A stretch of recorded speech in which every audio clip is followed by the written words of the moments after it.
Bonjour, comme prévu, je vais vous corriger l'exercice 36 page 25 que l'on a fait aujourd'hui. Alors l'exercice consiste à compléter le tableau qui est ici. Alors on a ici dans la première colonne le temps minute mis par un coureur cycliste et le nombre de fois qu'il a fait, donc, par exemple moins de 15 minutes. D'accord. On sait que le total c'est 120 fois. Voilà. Et on sait qu'ici, pour cette ligne-là, de 17 à 18 minutes SQ, la fréquence c'est 10%. Alors on peut commencer déjà par remplir ici cette case-là. On sait que il a mis un temps de 17 à 18 minutes SQ, avec une fréquence de 10%. Donc c'est 10% de 120 fois. Et 10% de 120 fois,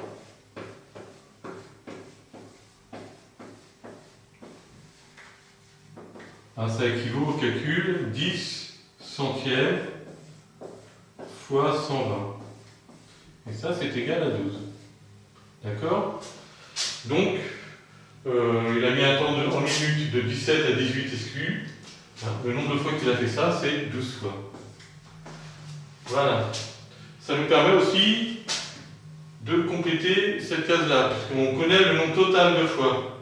D'accord? Donc, pour avoir le nombre de fois pour la ligne de 15 à 16 SQ, il suffit de faire 120 moins 18 plus 54 plus les 12 qu'il y a ici plus les 6. Voilà, alors 54 et 6, 60.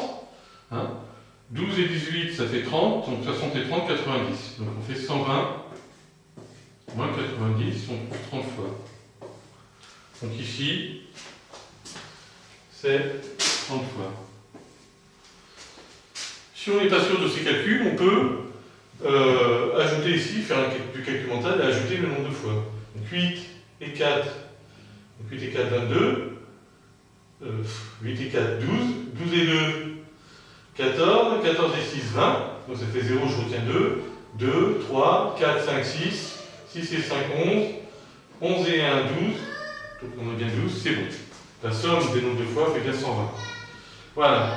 Ensuite, reste à calculer les fréquences. Donc pour calculer la fréquence pour la ligne moins de 15, on sait que la fréquence, ça va être 18 sur 120. Et pour l'avoir en pourcentage, on va multiplier par 100. Donc on effectue le calcul suivant. 18 sur 120 fois 100. Et 18 sur 120 fois 100, si on prend la calculatrice, on trouve 0,15. Donc si on multiplie par 100, ça fait 15. 15%.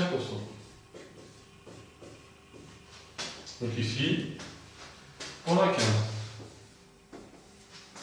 Ensuite, pour cette ligne-là, on va faire 30, on va faire exactement le même calcul, sauf qu'on va remplacer 18 par 30. Donc ça va nous faire 30 sur 120 fois 100. Et donc si on fait le calcul, 30 sur 120, on peut déjà simplifier par 10, c'est 3 douzièmes, ça fait un quart. Donc c'est un quart, ça correspond à 25%. Donc ici, on a 25%. Pour 54, on effectue le calcul suivant, 54 sur 120 fois 100. Voilà. Alors 54 sur 120, bon, donc on peut le faire de tête, mais c'est préférable de le faire à la calculatrice, surtout lorsqu'on est fatigué. On trouve 45.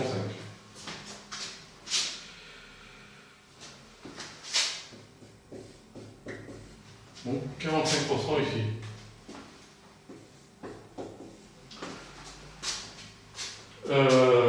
Si ici on a le nombre de fois c'est 12, on obtient 10%. Là on a la moitié, donc on va obtenir 5%. Logiquement. Si on n'est pas sûr de soi, on peut faire le calcul 6 divisé par 120 fois 100.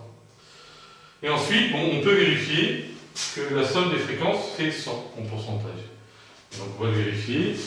5 et 5, 10, et 5, 15, et 5, 20. Donc, je pose 0, je retiens 2. 2 et 1, 3. 3 et 2, 5. 5 et 4, 9. Et 1, 10. Donc j'ai bien du 100% ici. Hein, ce qui m'assure que, cela m'assure que tous mes calculs sont justes. Voilà. Alors, on aurait pu faire autrement. Il y a plein de façons de faire les calculs. On peut remarquer par exemple qu'ici on a un tableau de proportionnalité. D'accord? Donc ici par exemple, 30 divisé par 5 ça fait 6. Donc là je fais 25 divisé par 5 pour trouver 5. Hein? Voilà. Mais globalement, il est préférable de faire donc, les calculs que l'on sait faire, hein, que l'on a vu en cours. Voilà, j'espère que l'exercice a été clair pour vous. Et puis à la prochaine fois.